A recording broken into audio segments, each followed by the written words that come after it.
స్తోత్రం. హల్లెలూయా. దేవుని పరిశుద్ధ వాక్య భాగాల నుండి మొదటి సమూయేలు గ్రంథం 13వ అధ్యాయము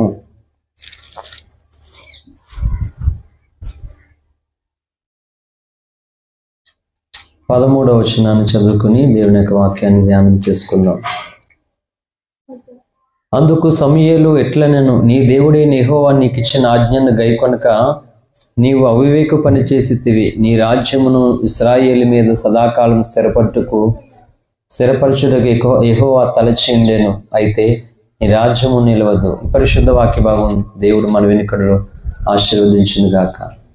ఆమె. చిన్న మాట ప్రార్థన చేసుకుందాం.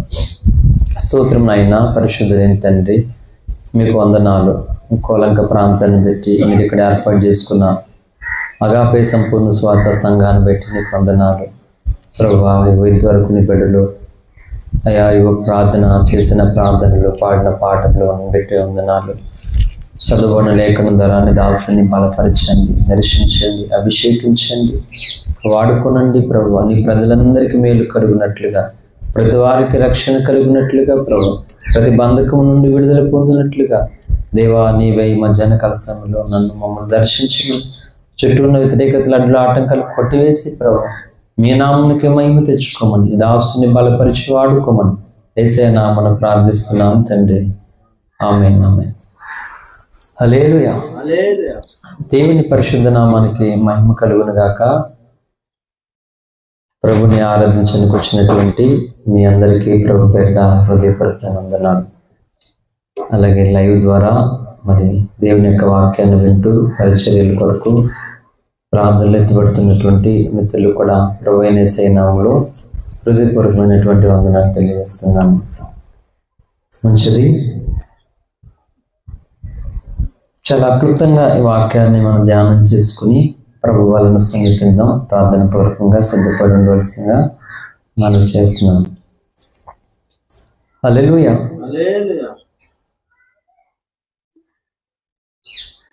దైవజనుడైనటువంటి ప్రవక్త అయినటువంటి సమూయేలు ద్వారా దేవుడు మాట్లాడుతూ ఉన్నాడు. ఏమని అంటే, యెహోవా తలచియుండెను అని 13వ అధ్యాయంలో చివరి లైన్లో దేవుడు తలచి ఉన్నాడు అంట సౌలు రాజు పట్ల. ఈరోజు సౌలు పట్ల మాత్రమే కాదు, భూమి మీద ఉన్న అందరి పట్ల దేవుడు ఒక కార్యాన్ని తలచి ఉన్నాడు. రక్షణ పొందినటువంటి మనందరి పట్ల కూడా దేవుడు ఒక కార్యాన్ని తలపెట్టి ఉన్నాడు, మన పట్ల తలచి ఉన్నాడు ఆయన. అయితే కొంతమంది కొద్దిగా గ్రహించగలుగుతున్నారు, కొంతమంది మొత్తమే గ్రహించట్లేదు. దాని దాని ఫలితము, దాని ప్రభావము ఎలా ఉంటుంది అంటే, సౌలు ఆ దేవుడు తలచించినటువంటి కార్యమును కోల్పోయాడట, పోగొట్టుకున్నాడట. ఈరోజు అన్ని చోట్ల కూడా దేవుడు బలమైనటువంటి శక్తితో, నిజానికి రోజు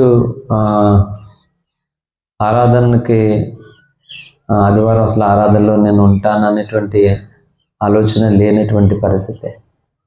రాత్రి కూడా అంతా నిద్రపోలేదు మొత్తానికి. తెల్లవారుజామున 5 గంటలు పడుకున్నాను, 5:15కి. దేవుడు రాత్రి అంతా నన్ను దర్శించాడు అన్ని భాషలతో. నిద్ర కోసం ఎదురు చూస్తుంటే మోకరించమని ప్రభు చెప్పడం, మోకరించి మొత్తం తెల్లవారులు పడుకోలేదు. ఇంకా 1 గంట కూడా పడుకోలేదు. 5:15 పడుకుంటే 6 గంటలకు లేచాను మళ్ళీ, అంటే 45 నిమిషాలు. అందులో చాలా బలహీనంగా నీరసంతో ఉన్నాను, ఒంట్లో ఓపిక లేదు. అయినా అందరూ చేసినటువంటి ప్రార్థన బట్టి అసలు మనిషినే ఉండకూడదు అసలు ఈ రోజుకి. శుక్రవారం జరిగినటువంటి పరిస్థితిని బట్టి దేవుడు అలా కాపాడాడు. అయితే ఒక మాట ఏంటంటే, చాలామంది బలవంతులు ఉన్నారు, చాలామంది గొప్పవాళ్ళు ఉన్నారు. మనం కొన్నిసార్లు మనం ఆలోచించుకుంటాం, మనకంటే చాలా గొప్పవాళ్ళు ఉన్నారు, పెద్దోళ్ళు ఉన్నారు, పెద్దోళ్ళు ఉన్నారు, మనం ఎంతలే అని మనం కొంత బలహీనపరుచుకుంటాం మనల్ని మనమే. బైబిల్ ఏం చెప్పిందంటే, ఆత్మను ఆర్పివేయకూడదు అని చెప్పింది. అంటే దేవుడు వెలిగించినటువంటి ఆత్మ, దేవుడు మండిస్తూ ఉన్నప్పుడు దాన్ని మనం ఆర్పుకోకూడదంట. కాబట్టి నా జీవితంలో నేను కోరుకుంది ఏంటంటే 3 మంది ఉన్నారు చుట్టూ. నేను చూశాను చాలామంది సేవకుల్ని చాలామందితో వెంబడించినప్పుడు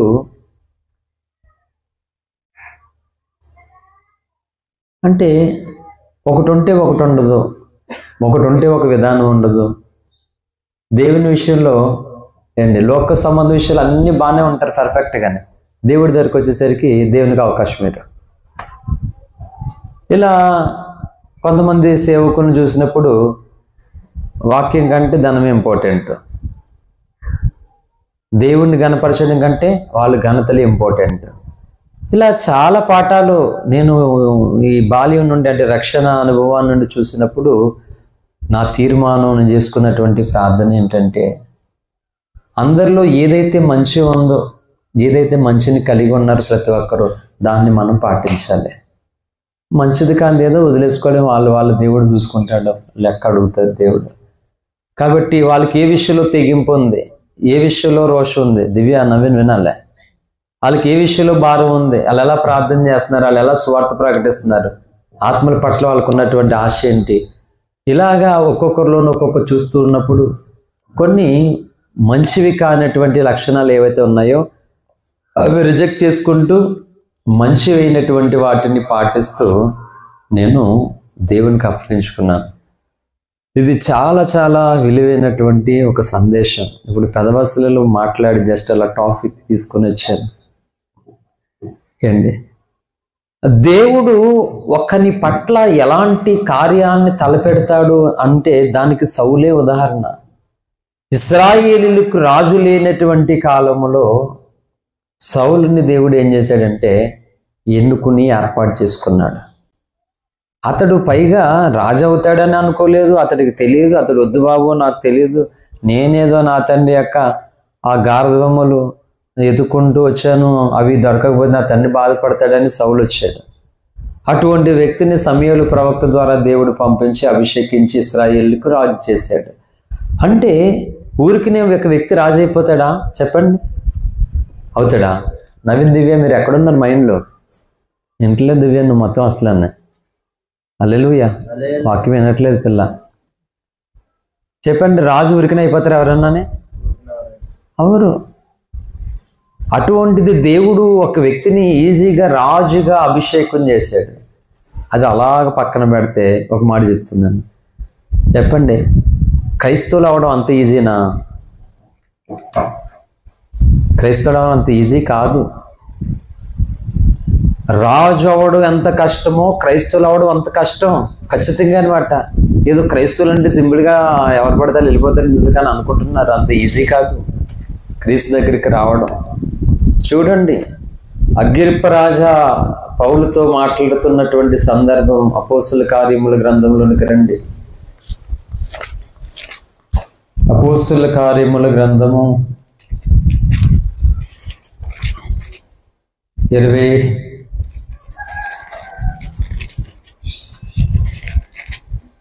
26వ అధ్యాయము 26వ అధ్యాయము 28 నుండి చదువుదాం. అందుకు అగ్రిప్ప ఎంత సులభముగా నన్ను క్రైస్తవుని చేయ చూచుచున్నావే.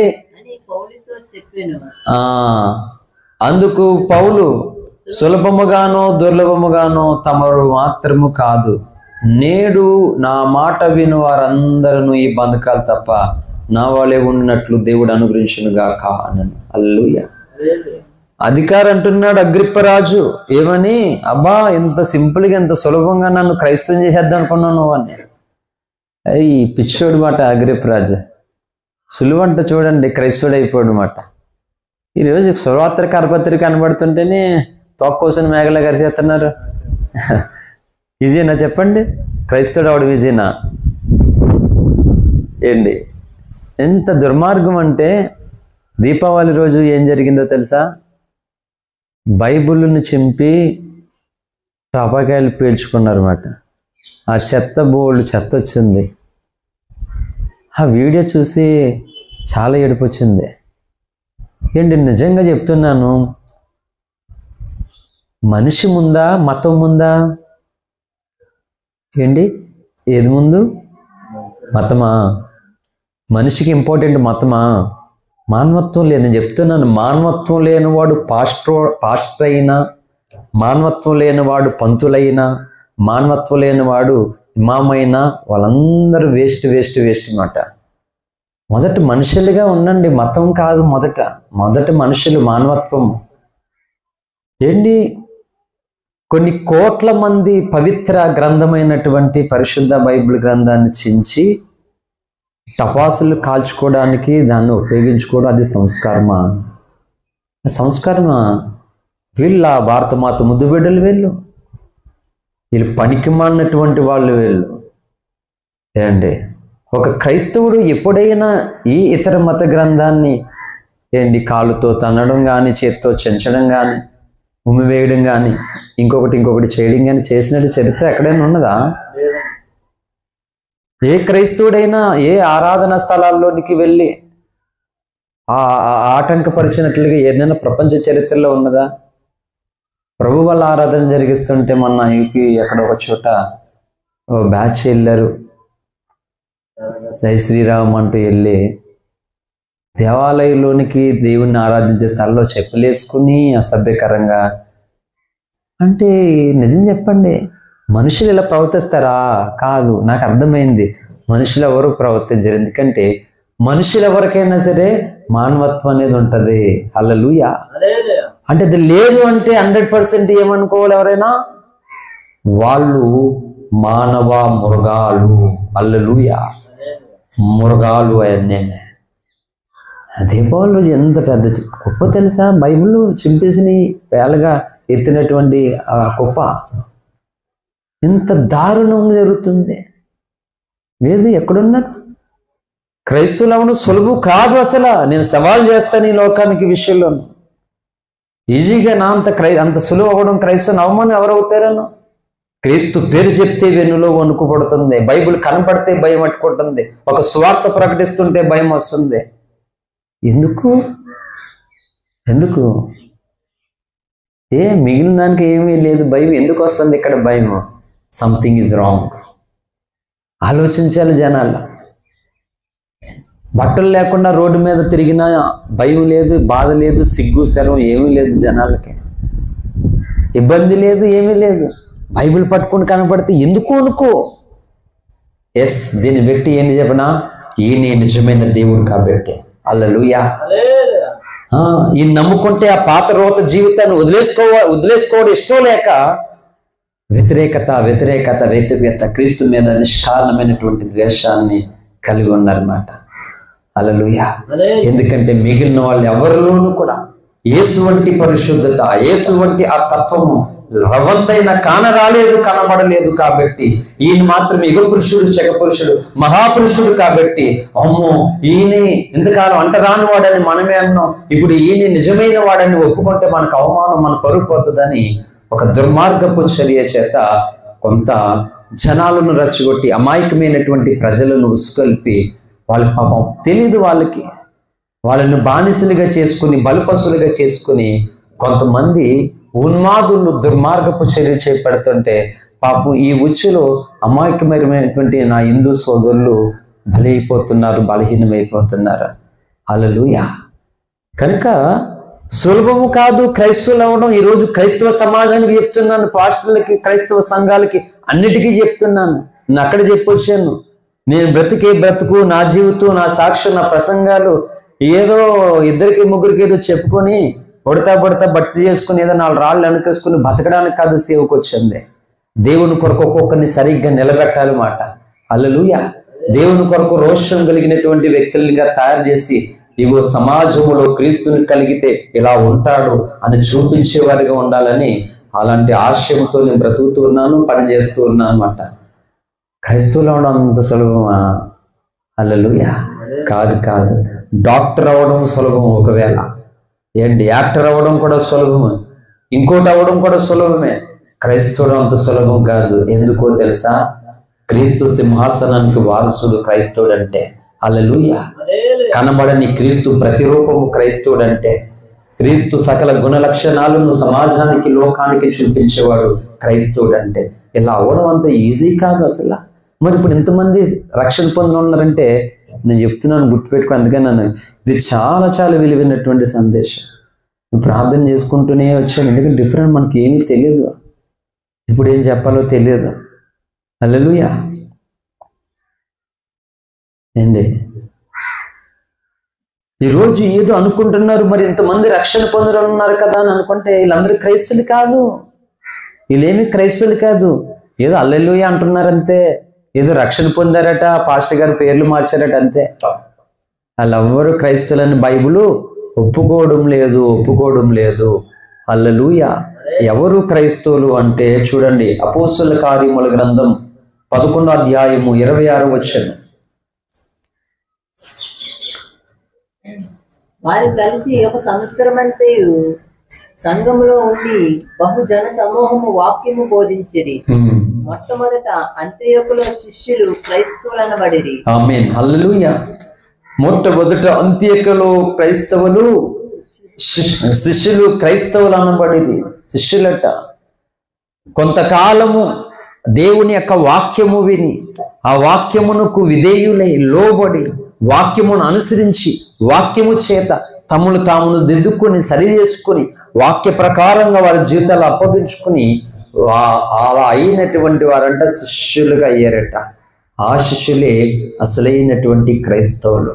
హల్లెలూయా. కనుక ఈరోజు అనేకులయ్యారు, క్రైస్తవులు అనుకుంటున్నారు కానీ క్రైస్తవులు కానే కాదు అసలు. హల్లెలూయా. ఏంటి, క్రీస్తు కొరకు రోషము, క్రీస్తు కొరకు భారము, క్రీస్తు కొరకు హృదయంలో వేదన లేని వారు క్రైస్తవులు ఎలా అవుతారండి? హల్లెలూయా. ఇప్పుడు ఒక మాట చెప్తున్నాను, పాము పిల్లలు పెడుతుందా లేదా? పాము పిల్లలు ఉంటాయి, సింహం పిల్లలు ఉంటాయి, అవి తెచ్చుకుని పెంచుకుంటాం ఏంటి మనం? చిన్నపిల్లలే కదండి, పాము పిల్లలని తెచ్చుకుని పెంచుకుంటామా? కుక్క పిల్లలు పెంచుకుంటాం, పిల్లి పిల్లలు పెంచుకుంటాం, మేక పిల్లలు పెంచుకుంటాం, కోడి పిల్లలు పెంచుకుంటాం. పాము పిల్లలను పులి పిల్లలు తెచ్చుకుని వాళ్ళు పెంచుకుంటావా? ఎందుకు పెంచుకోం? అది చిన్నదే కదా, పిల్లే కదా. అది పిల్లైనా మొత్తం అంతా అదే కదా, దాని బుద్ధి మొత్తం, దాని స్వభావం, దాని ఆలోచన, వ్యక్తిత్వం మొత్తం అన్నీ అంతే. చూసారా? కోడి అంతే, పాము అంతే, ఏయన్న అంతే. కానీ క్రైస్తవులంటే క్రీస్తు శిష్యులు, క్రీస్తు పిల్లలు కదా. మరి ఉన్నాయా? డిఫరెంట్ ఉందా? ఆ స్వభావం ఉందా? ఆరాధించే యేసుకి ఈనాటి క్రైస్తవ సమాజ సంఘానికి ఉందా? రిలేషన్ ఉందా? ఆ కమ్యూనికేషన్ ఉందా? ఎవరు దారి వాళ్ళదే. మళ్ళా దీనివల్ల ఏం జరుగుతుంది అంటే నేను చెప్తున్నాను, ఒకవేళ నా ప్రసంగాలు కొంతమంది చిన్నవాడిని ఏంటి వీళ్ళు ఎవరు పడతారు, సేవకులు అయిపోయి వాక్యాలు చెప్పేస్తున్నారు, ఎవడంటారు అనుకున్నా పర్లేదు. చాలామంది యూట్యూబ్, ఫేస్బుక్ బయట చూస్తున్నటువంటి వ్యక్తి నన్ను చూడొద్దు, నేను చెప్తున్నటువంటి ఆ సబ్జెక్ట్ని చూడండి, ఆ కంటెంట్ని చూడండి. ఏంటి, ఆ పాము ఎంత ఉన్నా సరే దాని పిల్ల కూడా ఆ పెద్ద పాములాగా బుస కొడుతుంది, అది ఎత్తి ఆ పాగెట్టేస్తుంది, అది ఎంత బుడుతుంది ఎంతో లేదు, నాకు ఎత్తేస్తుంది కొద్దిసేపు. మరి ఎంతకాలమైనా క్రీస్తు కనబడట్లేదు, క్రైస్తవులు ఏమవుతున్నారు? ఏది క్రీస్తు తత్వం? ఏది క్రీస్తు ఆశయం? ఏది? ఈనాటి క్రైస్తవులు అసలు వ్యక్తిత్వాలు ఏంటి, అసలు ఆలోచనలు ఏంటి? చాలా చాలా నష్టపోతున్నారు, అర్థం కావట్లేదు. ఇక్కడ ఏదో వాళ్ళని చేయాలి, వీళ్ళని చేయాలి ఏదో అనుకుంటున్నారు తప్ప అసలైనటువంటి దాని మీద దృష్టికి రాలేదు ఇంకా సంఘాలు. అంశాలు అడుగు పెడుతున్నాను. ఏవో ఒకటి తలచి ఉన్నాడట సౌలు పట్ల. అది తలచి ఉండి సౌలుని ఏం చేశాడంటే ఆ స్థలాల్లోనికి దేవుడే నడిపించుకున్నాడు. ఏదో తండ్రి పోయాయని చెప్పేసి వాటిని ఎదుర్కొని అక్కడికి రావడం ఏంటి, అక్కడ అవి కనబడకపోతే ఆయన అక్కడ దాక్కోవడం ఏంటి, ఆ దాక్కున్న వ్యక్తి దగ్గరికి సమయాలు వెళ్ళడం పెట్టి తను అభిషేకించడం ఏంటి? ఊరికి అభిషేకం చేస్తారా ఎవరినన్నా? అంత ప్రోసెస్ జరిగింది దేవుడు తన పట్ల కార్యం కొరకు.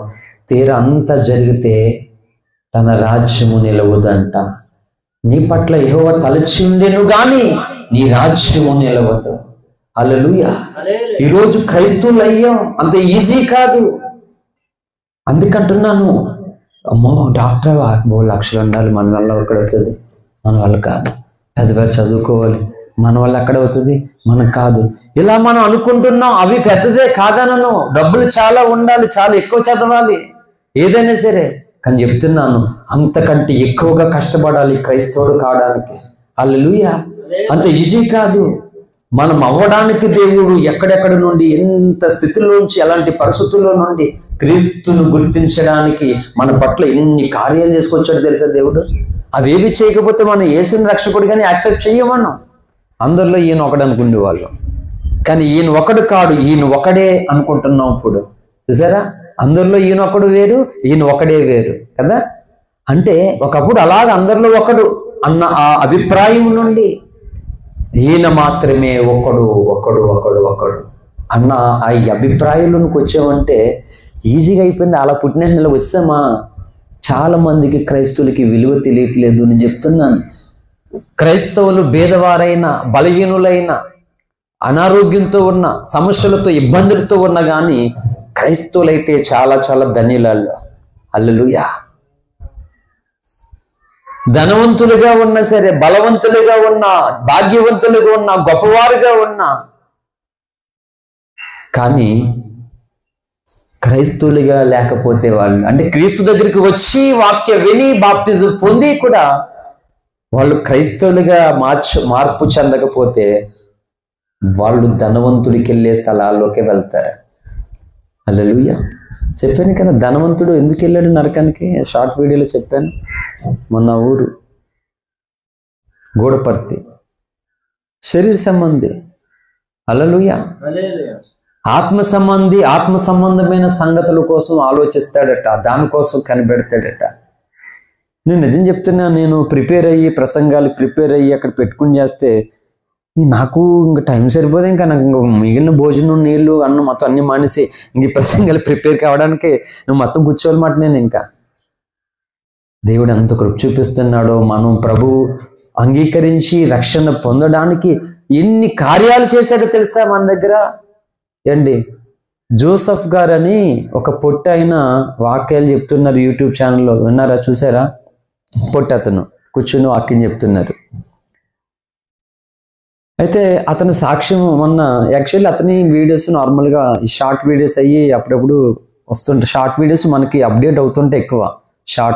మనకి షార్ట్ లేదు కాబట్టి లెంత్ వీడియోస్ అప్డేట్ కావు. అప్డేట్ అవ్వాలంటే మీరు అవి లైక్ చేసి, కామెంట్ పెట్టి, షేర్ చేస్తున్నప్పుడు ఇతరులకు అప్డేట్ అవుతాయి యూట్యూబ్లో. సంఘానికి తర్వాత చెప్తాను ఆ విషయాలు.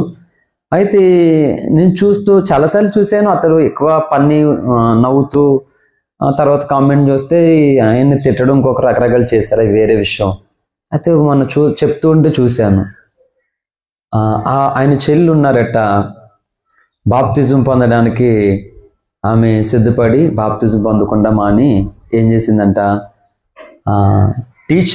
నేను టీచర్ అయిన తర్వాత, జాబ్ వచ్చిన తర్వాత బాప్తిజం తీసుకుంటాను, నేను చదువుకుంటున్నాను అలాగే అని చెప్పి వెనకడిగి వేసి వెళ్ళిపోయిందంట.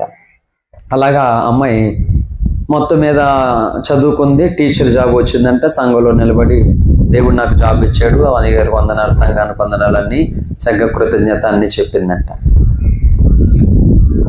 చెప్పిన తర్వాత మరి అన్నగారు, తర్వాత ఫాస్టర్ గారు, మరి బాప్తిజం జాబ్ వచ్చిన తర్వాత అంటే తీసుకుంటాను అలాగని చెప్పిందంట. చెప్పి బయలుదేరి అమ్మగారు బస్సులో ప్రయాణం చేసి వెళ్తున్నప్పటికీ ఏమైంది, యాక్సిడెంట్ అవి చనిపోయిందంట. అండి, ఉద్యోగం వచ్చిన తర్వాత, టీచర్ని అయిన తర్వాత నేను బాప్టిజం తీసుకుంటాను అని తను చెప్పింది. సంఘ ప్రార్థన ఉంది, దైవజనుల ప్రార్థన ఉన్నది, ఇతరుల ప్రార్థనలు ఉన్నవి.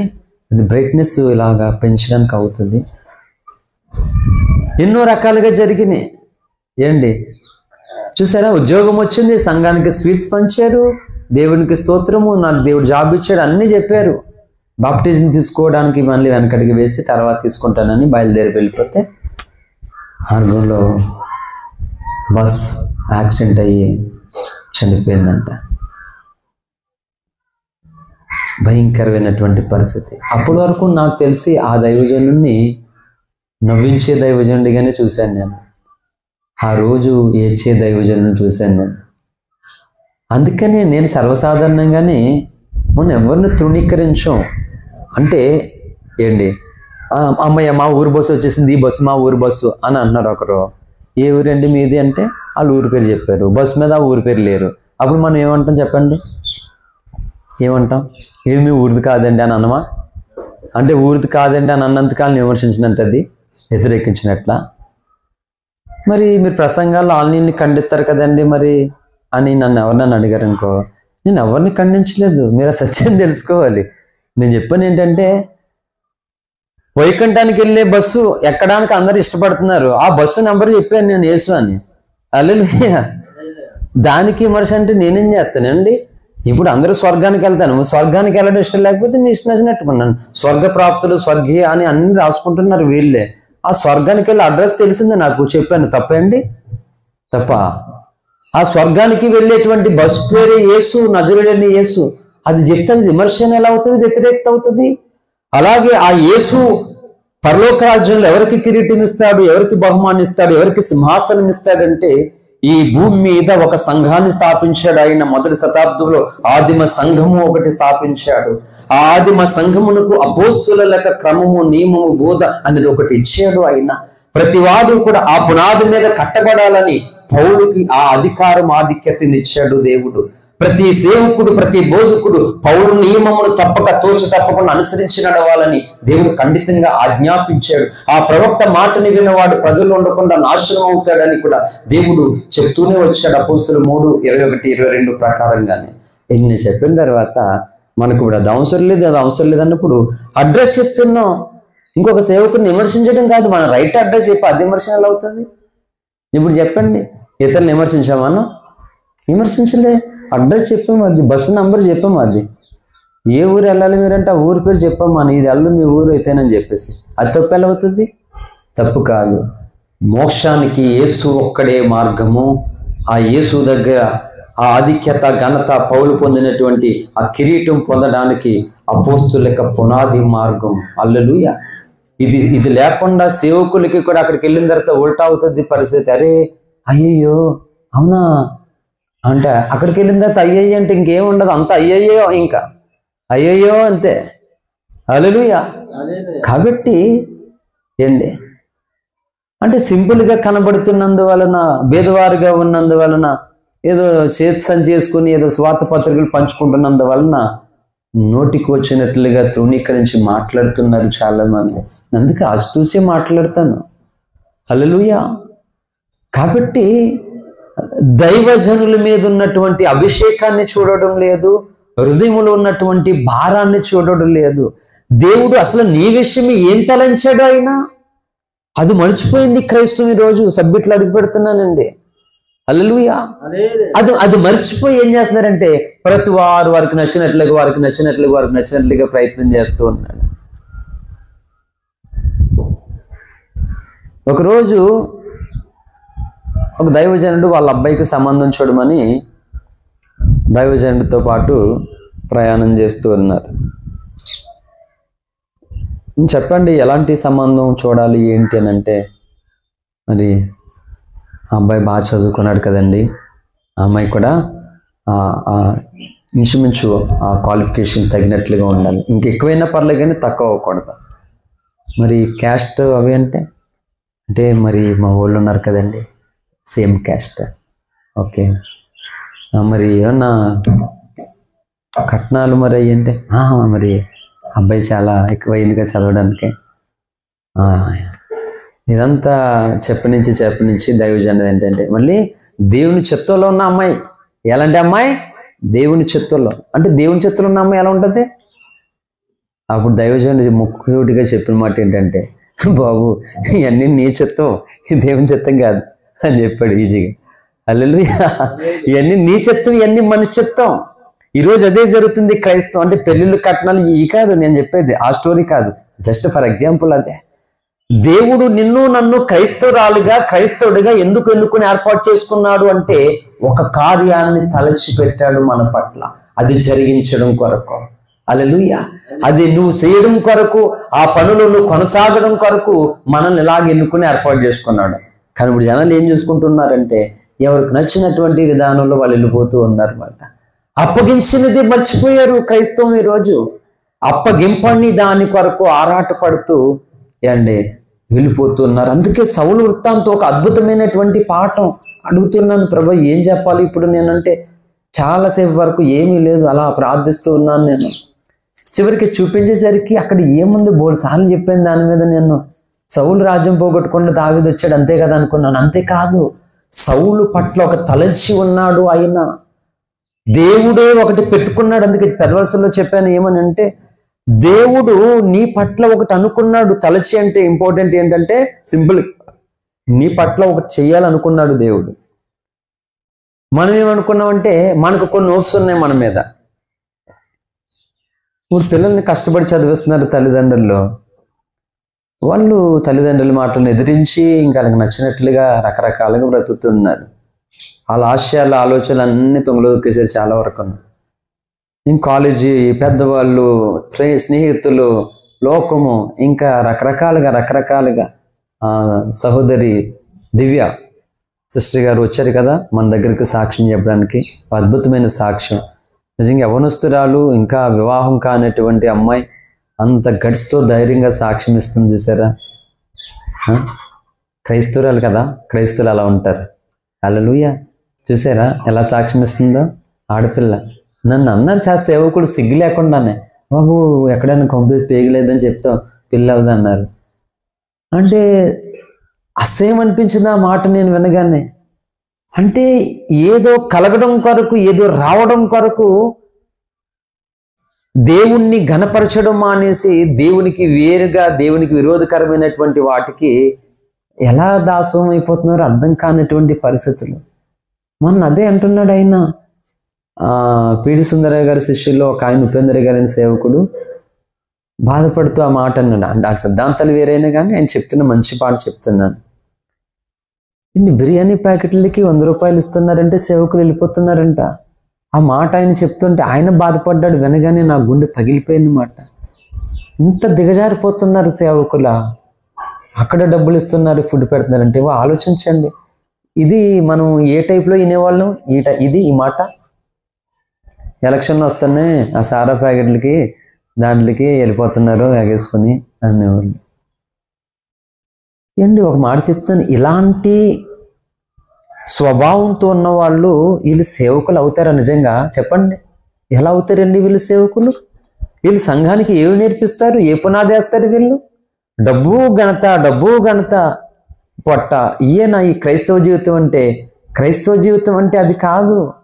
పౌలులాగా దేన స్థితిలో నేను ఎరుగుదును, సంపన్న స్థితిలో ఎరుగుదును, ఏంటి సమృద్ధిగా తినుట ఎరుగుదును, ఆకలి దప్పులతో ఉండుట ఎరుగుదును. ఇది క్రైస్తవ జీవితం అంటే. దేవుడు అన్ని ఒక పాఠాన్ని నేర్పిస్తూ ఉంటాడు మనకి. హల్లెలూయా. ఎంత వేదన తెలుసా? దేవుడు అనుకున్నది నీ పట్ల ఏమనుకున్నాడో కనీసం గుర్తించట్లేదు ఈరోజు క్రైస్తవులు. మన పట్ల ఒక ఊహ ఆలోచన కలిగి ఉన్నాడు, గొప్ప ప్రణాళిక కలిగి ఉన్నాడు దేవుడు మన పట్ల. అందుకే కదా అక్కడున్న కెరూబులు, సెరాఫులు, ప్రధానులు, అధికారులు, దేవదూతని పక్కన పెట్టి మీరు ఉండండి, అసలు నా పిల్లల దగ్గరికి వెళ్తున్నానని మన దగ్గరికి వచ్చాడు యేసయ్య. ఊరికినే వచ్చాడా చెప్పండి? ఏదో చూసి వెళ్ళిపోదామని వచ్చాడా? ఒక గొప్ప ప్రణాళిక కలిగి ఉన్నాడు మన పట్ల. ఆ ప్రణాళికను లేదు, ఏమీ లేదు. ఇంకా గుంపులో గోవిందలాగి నాటి క్రైస్తవం అంత వదిలిపోయింది. ఎందుకు దేవుడి విషయాలు మాట్లాడుతున్నాడంటే, మనము ఈ మాటలు వింటున్నటువంటి వారు, మీరు లైవ్లో చూడబోతున్నటువంటి వారైనా ఇకనైనా క్రైస్తవ జీవితంలో అసలైనటువంటి క్రైస్తవులుగా, క్రీస్తు శిష్యులుగా నేను ఉండాలి, బ్రతకాలని ఒక సమర్పణ తీర్మానంతో ఉండాలనేది దేవుని ఉద్దేశము, కోరిక. హల్లెలూయా. మనం అనుకున్నయే జరగాలని మనం కోరుకుంటూ ఉన్నాం. ఎప్పుడు జరిగితే చెప్పండి? ఈరోజు దేవుడు ఎంతో మంది జీవితంలో మనం చూస్తున్నాం. బోళ్ళు అద్భుతాలు చేశాడు, బోళ్ళు ఆశ్చర్యాలు చేశాడు. ఒకసారి జ్ఞాపకం చేసుకోనండి, చాలా దేవుని కార్యాలు పొందుకున్నటువంటి వ్యక్తులు ఎలా ఉన్నారు చూడండి. రోజు పోని బోల్డ్ మేలులు పొందుకున్న వాళ్ళు దేవుడి దగ్గర ఎలా ఉన్నారు చెప్పండి. రోజు దేవుడి దగ్గరికి రావడానికి ఖాళీ లేదు వీళ్ళకి. ఎన్ని ఇబ్బందులు పడుతున్నారు. ఇల్లు లేదు, అద్దింట్లో ఉంటే బాధ ఎలా ఉంటుంది ఉన్న వాళ్ళకి తెలుస్తుందండి అని బాధపడుతున్నటువంటి మనుషులు. నిజంగా అద్దింట్లో ఉన్నాం, హైదరాబాద్లో ఉన్నాం అద్దింట్లో. అలాగే యానంలో సేవకి 3 రూములు మారాను అద్దెకి. ఎలా ఉంటుందో తెలుసా, ఆ బాధ ఎలా ఉంటుందో తెలుసు. నిజమే. మరి సొంత ఇల్లు ఇచ్చిన తర్వాత ఎలా ఉండాలి? దేవునికి లోబడ్డం అనేలా. ఇది క్రైస్తవులు ఈరోజు. ఉద్యోగం లేనప్పుడు భక్తి, విశ్వాసము, ఉపవాస ప్రార్థన, దేవుడు, గుడి. ఉద్యోగం వచ్చిన తర్వాత ప్రార్థన చేసుకోవడానికి ఖాళీ లేదు గొర్రెలకి. అయ్యయ్యో, అటువంటి ఉద్యోగాలు నష్టమే, ప్రమాదమే. నష్టపోతుంది, అర్థం కావట్లేదు. దేవుడు ఏం తలచాడు, నువ్వేం తలుస్తున్నావు? మొత్తం రివర్స్ అయిపోతుంది. మానవ జీవితం అంతటి మీద దేవుడు తలచింది ఏంటి చెప్పినా, నిత్య జీవము అందరికి ఇవ్వాలని తలిచాడు ఆయన. హల్లెలూయా. చేతులార తమంతట తామే దాన్ని పోగొట్టుకుంటున్నారు. కాకినాడలో చెప్పాను కదా, మన ఉపవాస స్వార్థలో చెప్పాను, కాకినాడ స్వార్థలో ఉపలంక దగ్గర చెప్పాను. తమ విషయమైనటువంటి ఏం చేశారు? దేవుని సంకల్పాన్ని వారు నిరాకరించారట. బాప్తిజం ఇచ్చేటువంటి యోహాను ద్వారా వారందరూ రక్షణ పొందడానికి దేవుడు నిశ్చయించితే దాన్ని ఏం చేశారు అంటే వాళ్ళు తృణీకరించారు, నిరాకరించారు. దేవుని సంకల్పాన్ని త్రోసివేసుకున్నారు వాళ్ళు. దేవుడు ఏం తలచాడు? వీళ్ళందరూ కూడా నిత్య జీవాన్ని పొందాలని తలచాడు. కానీ వాళ్ళు ఏం చేశారు? వాళ్ళ తలంపును తలిచి ఇగో తృణీకరించి తోశారు. ఈయన మాకు కాదు. హల్లెలూయా. వాళ్ళు రకరకాలుగా అయిపోయారు. ఈ రోజు కూడా క్రైస్తవం పట్ల కూడా ఏమీ లేకుండా ఎన్ని విమర్శల ముందు, ఎన్ని వ్యతిరేకతల ముందు క్రైస్తవాన్ని దేవుడు తయారు చేస్తున్నాడంటే దేని కొరకు? ఆయన అనుకున్న కార్యం జరిగించడం కొరకు తయారు చేసుకున్నాడు. హల్లెలూయా. ఆయనకు ఒక లెక్క ఉందండి. ఆ లెక్క ప్రకారంగా ఆయన నిర్ణయం చెప్పిన బాప్టిజం పొందడానికి అందరూ వస్తారు. తర్వాత రక్షణ ఎవరు ఇంకా అవ్వదు. ఇంకా ఎవరు పరలోక రాజ్యానికి రారు. యేసయ్య భూమి మీదకి వచ్చేసిన తర్వాత ఇంకా 1000 ఏళ్ళ పరిపాలన అయిపోయిన తర్వాత ఇంకేమి చేరరు అక్కడికి అసలు. హల్లెలూయా. అందుకని క్రైస్తవు ఎప్పుడైనా సరే రాకడ సమయంలో చాలా చాలా షార్ట్ టైం ఉంది యేసయ్య రావడానికి. చాలా చిన్న, ఎంత గ్యాప్ లేదు మాట, అంత షార్ట్ టైం ఉంది ఆయన రావడానికి, అంత షార్ట్ పీరియడ్. ఇప్పటికైనా సరే మన జీవితంలో ఏం చెప్పినా మనం ఇక్కడున్న మనం లైవ్లో ఉన్నవారు కదా, అమ్మో యేసయ్యా నా పట్ల నువ్వేం తలచివయ్యా, నా పట్ల ఏం చేద్దాం అనుకున్నావు, యేసయ్యా అదే చేయి తండ్రి, నిన్ను ఎవరు ఆపుతారు తండ్రి, నేను యాక్సెప్ట్ చేస్తున్నాను అనాలన్నమాట. ఎస్, నిజమే. ఈరోజు దేవుడు మన పట్ల ఆయన అనుకున్నది ఒకటి, మన జీవితంలో జరిగేది మరొకటి మాట. ఎందుకంటే దేవుడు అనుకున్నది జరగాలంటే అబ్రాహం లాగా దేవునికి లోబడాలి మాట. అబ్రాహం లాగా ఆయన పిలుపును గుర్తించాలి. అబ్రాహం లాగా ఆయనకు అప్పగించుకోవాలి మాట. అలా అప్పగించుకోలేనప్పుడు ఏంటి ప్రేమిస్తున్నారు అందరూ ఈ రోజు దేవుణ్ణి. ఎంత ప్రేమిస్తున్నారో తెలుసా? వాళ్ళకి నచ్చినంత, వాళ్ళకి తోచినంత, వాళ్ళకి ఇష్టమైనంత. హల్లెలూయా. నేను అడిగేవాడినండి ప్రార్థనలో ప్రభువుని, ప్రార్థనలో మోకళ్ళేసి, ప్రభువా నేను క్రైస్తవుడిగా బ్రతకాలనుకుంటున్నాను యేసయ్య, నేను క్రైస్తవుడిగా జీవించాలి యేసయ్య. యోబు గ్రంథం 33వ అధ్యాయము, యోబు గ్రంథం 33వ అధ్యాయము 16వ వచనం చదవండి. నరులు గర్విష్ఠులు కాకుండా చేయనట్లు తాము తలచిన కార్యము వారు మానుకొన చేయనట్లు గోతికి పోకుండా వారిని కాపాడునట్లు కత్తి వలన నశింపకుండా వారి ప్రాణమును తప్పించినట్లు వారి కొరకు ఉపదేశము సిద్ధపరచును. చూడండి, ఎవరి కొరకునంట?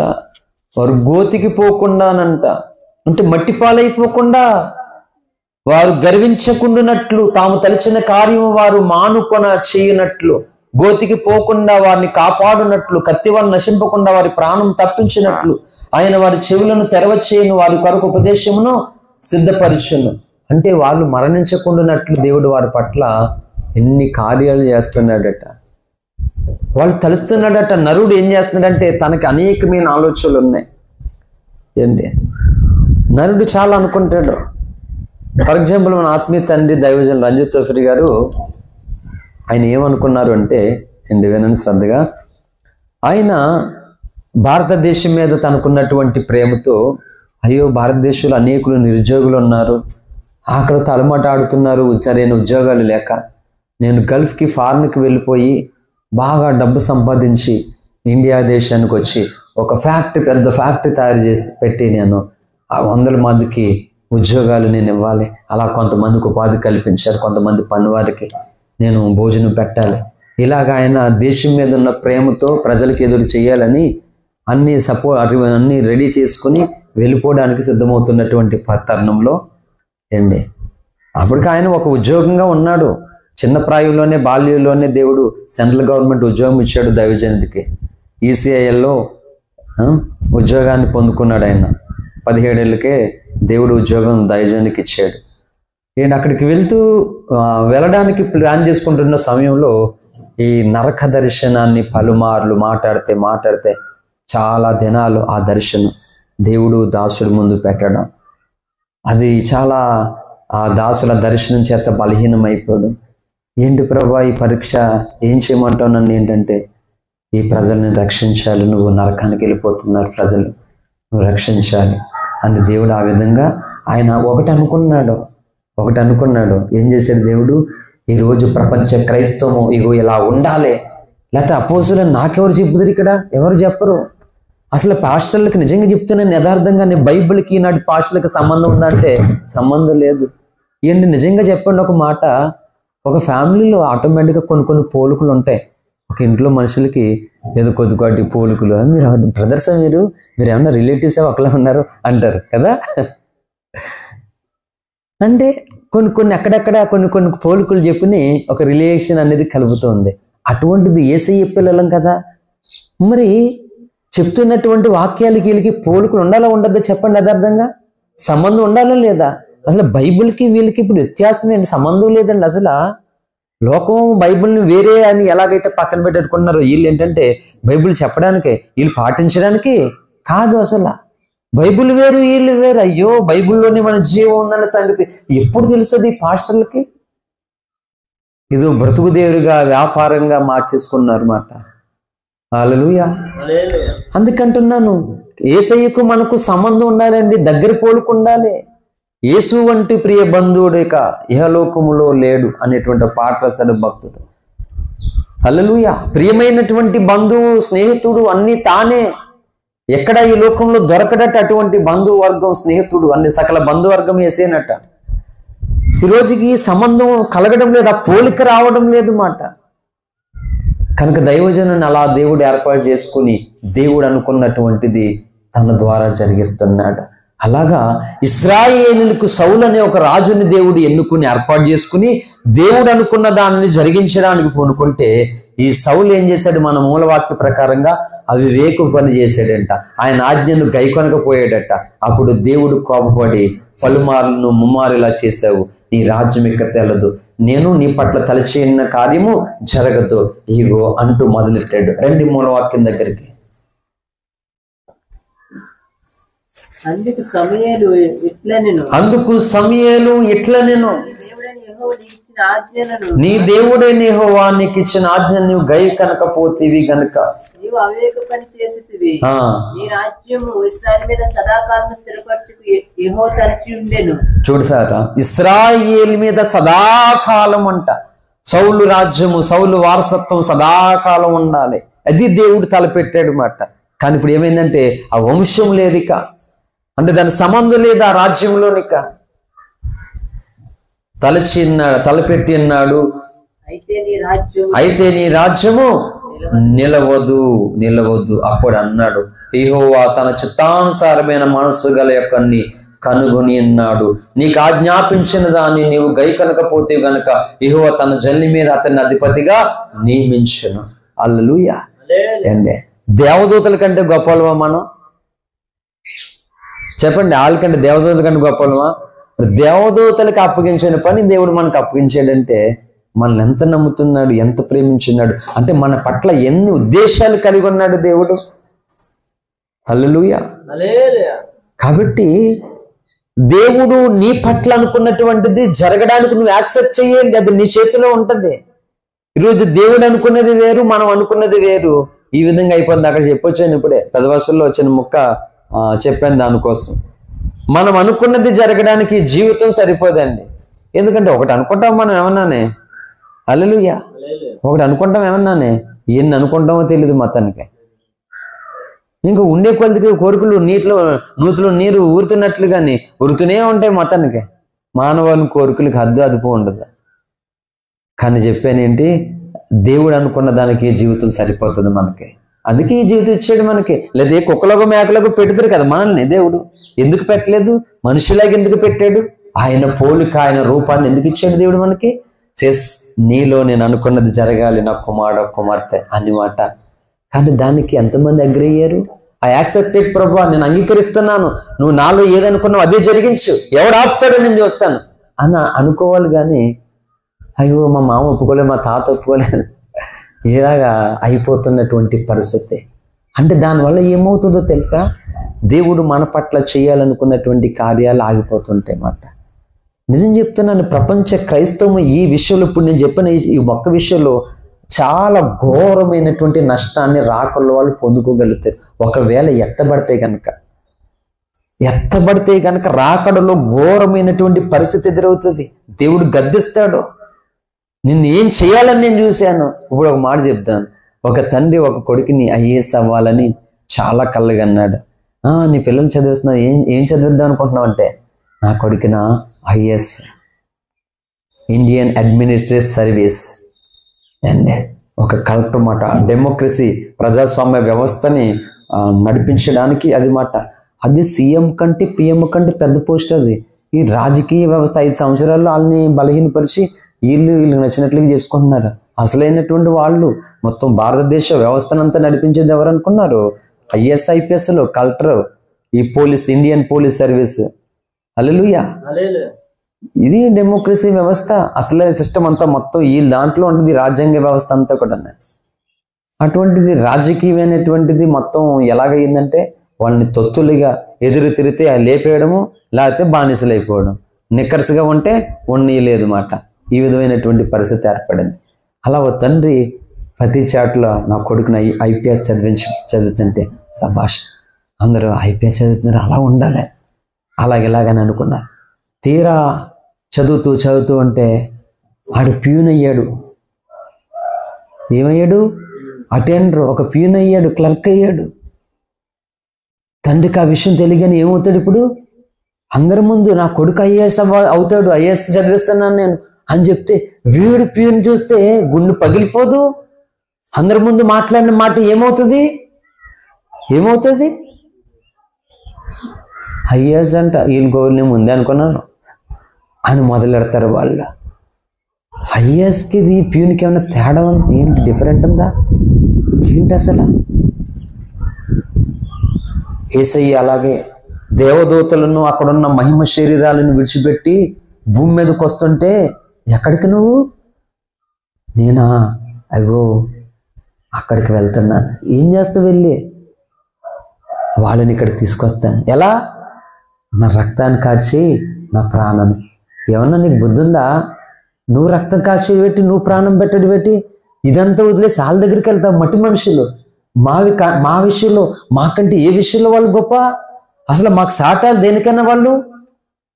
వాళ్ళ కోసం వెళ్తాడు ఏంటని దేవదూతలు ఇప్పటికీ యేసయ్య మీద గుసగుసలాడుతున్నారు. తెలుసా మీకు ఆ విషయం? ఇప్పటికీ అపనమ్మకంతోనే యేసయ్యను పరిశుద్ధుని ఆరాధన చేస్తే, ఇక్కడ ఉన్న ప్రబుద్ధులు కూడా, ఈ లోక క్రైస్తవులు కూడా అలాగే ఆరాధన చేస్తున్నారు. ఎంత దారుణం! దేవదూతలు అక్కడ ఎంతలా ఆరాధన చేసినా ఇంకా పూర్ణ హృదయం లేదు అక్కడ. అపనమ్మకంతో పక్క పడిపోయిన దేవదూతలు బోల్డ్ మంది కొప్పుల కింద వెళ్ళిపోయారు. ఎందుకు వెళ్ళిపోయారు వీళ్ళందరూ? ఏంటంటే ఇలా జరుగుతుంది ఇక్కడ. అక్కడ జరిగింది మొదటి స్టోరీ, ఇక్కడ కాదు. తప్పిపోయిన సంగతులు పరలోక రాజ్యంలో జరిగింది మొదటి స్టోరీ. అక్కడి నుంచి మొదలైన తప్పిపోయిన కథ. హల్లెలూయా. ఏంటి? ఎందుకు? మన కోసమే ఇదంతా కూడా. యేసయ్య గొడవ పెట్టుకున్నది ఎవరి కోసం? మన కోసమే. చూడు, మనకంటే ఏ విషయంలో తక్కువ, ఈయన అక్కడికి వెళ్తాడంటే మాకు అర్థం కావట్లేదండి అని గుసగుసలాడుతున్నారు. అన్నీ తెలిసి ఈయనకి తెలియదు ఏముంది?